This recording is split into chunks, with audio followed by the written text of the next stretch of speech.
Hey, geometry, what better place to talk about solids than up here? It's called Bald Mountain, and there's some cool rock formations. It was just reminding me of our lesson today.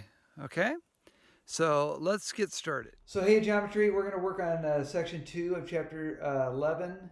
It's volume of prisms. And I realize that I probably should be doing this out in the shop because there's something I got to describe to you that I don't think I can do in here. So why don't you just come with me? We'll take a quick trip out to the shop, okay? Wow, we're going from the mountains to the workshop. Okay, let me see if I can set this up.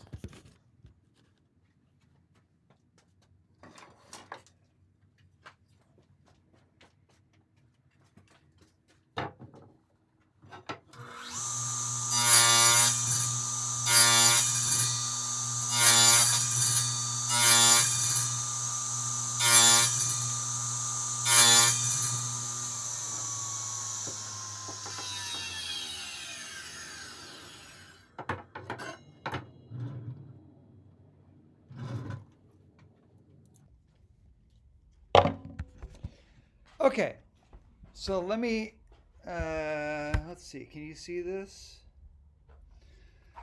So let me try to describe what I'm thinking of here. So if I had a cylinder, if I had a two-dimensional circle, okay, in other words, it has no thickness. Now, I can't really cut it like that on the saw, but you can get a kind of an understanding of it just by looking at this and just pretending it only has this face, okay? It doesn't have this thickness. And I take that and I stack it, and I stack it some more. I stack another face. And I understand that if it really didn't have any thickness, it wouldn't really stack, but in your mind's eye, just kind of stack that up and you get a cylinder, right?